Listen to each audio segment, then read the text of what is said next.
If my husband is so wise, I always wonder, why was he the man to turn our darling daughter to gold? Why was he the king given as it is?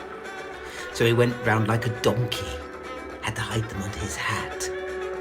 And is this just not another story of this, the wisest king in the great sea palace of Knossos, once again doing what he does, being so wise that errors follow him like fields of gold. And yet, remember only my lust, as if I, his wife, was not also the daughter of the oldest of sun gods, Helios himself. And so am I to be judged by human means? Clearly. And yet, although my husband is strutting around looking clever, surely this story is undone, unsaid, not finished, and other tragedies will follow. But let me tell it as it's been.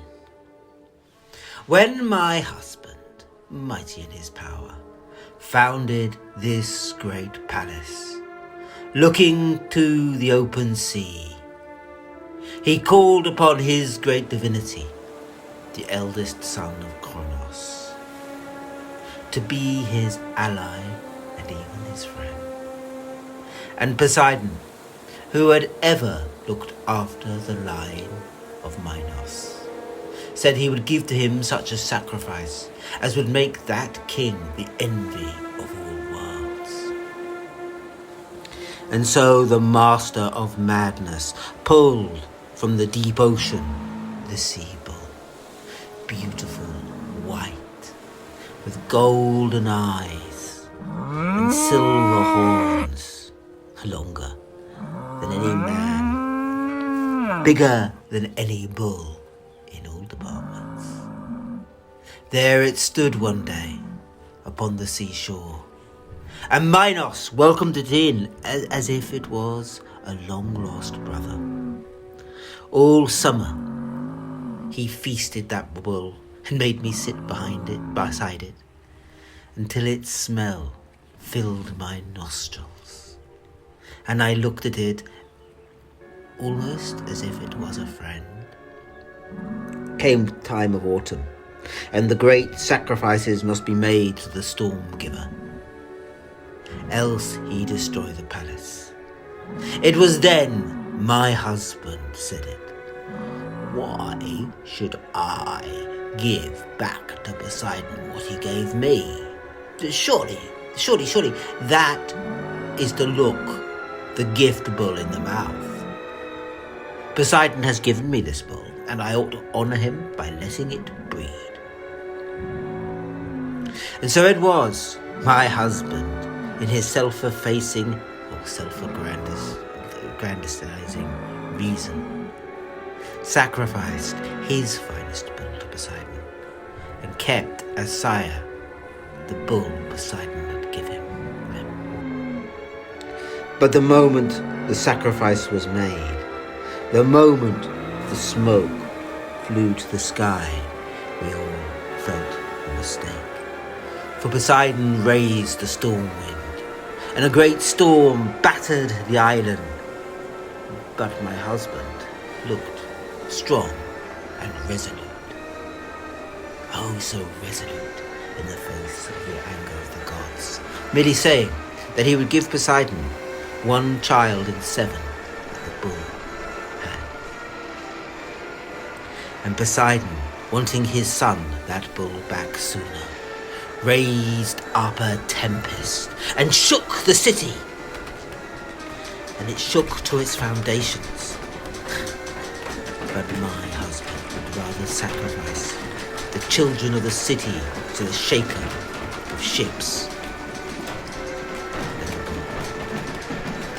And with the sacrifice of the sons of the city, Poseidon Poseidon was quietened for a while. But spring came, and with spring, the lust of the bull arose afresh. It was calling soon in the fields, and it broke into the palace once again. Minos, seeing it mad, rode against it with half his army, but the bull laid them to waste, and none could dance over it, and none could master it. Then remembering, back in the days when he welcomed the bull to his feasts, that I had been its special favourite, he called upon me. And I sung to the bull, and I led it into the field, and it lay upon my lap, and I stroked its great head, and it looked at me with its divine eyes, the eyes that glinted the power of a god. And I knew what it felt, that it desired me as I desired it. So I went to Daedalus, who at that point lived with the king, and explained my and the bull's sorrow, that it may be mad or not, but that it wanted me.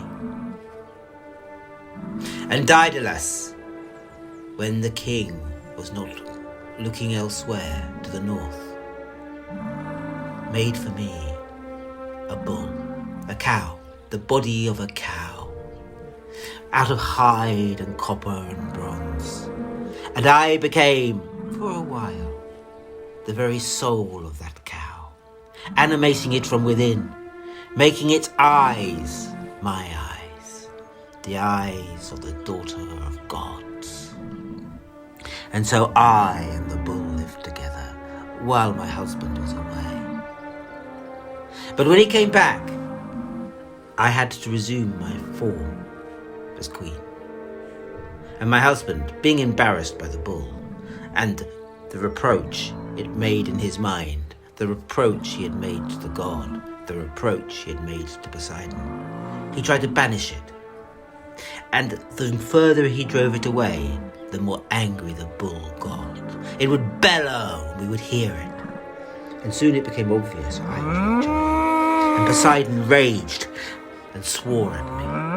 But as I said, if he had not broken his bond with Poseidon, I and the bull would never have had our time together. And my madness, perhaps, and the bull's madness were but an echo of Minos' madness, he who would defy the eldest son of Kronos. And so, I gave birth to a monster, half bull, half man. And when he saw it, my husband delighted in the creature, seeing in it some prospect for power. And he had Daedalus lock it in a labyrinth that only Daedalus, Icarus, and my daughter, Arachne, knew the key to. And there my Minotaur was put. And it would bellow and screech, and I would hear it and mourn. And hearing it, the great bull of Poseidon would bellow and would batter the walls of Knossos again and again like some kind of earthquake. And again all the heroes of the palace would try to drive it away. Only Minos would not let me out. Then one day, he came, the great hero of Achaea, sent by the tyrant of Tiryns, that popinjay, who is in my husband's power in the end. This great hero, then, was sent because Minos had asked it. And we were all gathered on the walls of the city. And the great hero went out, and the bull, seeing him, charged him. But the great hero wrestled the bull to the ground, jumping over its back 3 times, wearing it down, although the bull bellowed fire and fury and steam in its fury and in its terror, in its desire, and although the Minotaur howled, feeling from afar the persecution of its father. At last, the man they called hero bound the bull, and it fell to the ground, worn out.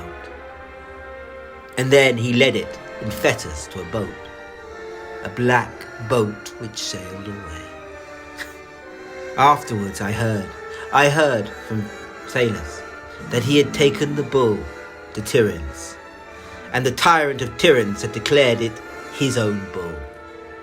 But the bull had sacked the palace, and then the tyrant of Tiryns had begged the hero to drive the bull away, to kill it.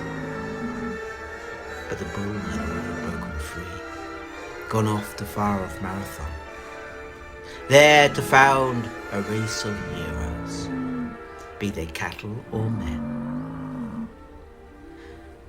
And here I stand, still in Knossos, with my husband, in judgment over us all, while down below, in the belly of the palace, the Minotaur, the foster son of Poseidon, bellows and bellows again, while all Achaea, no doubt, sings the deeds of its great hero.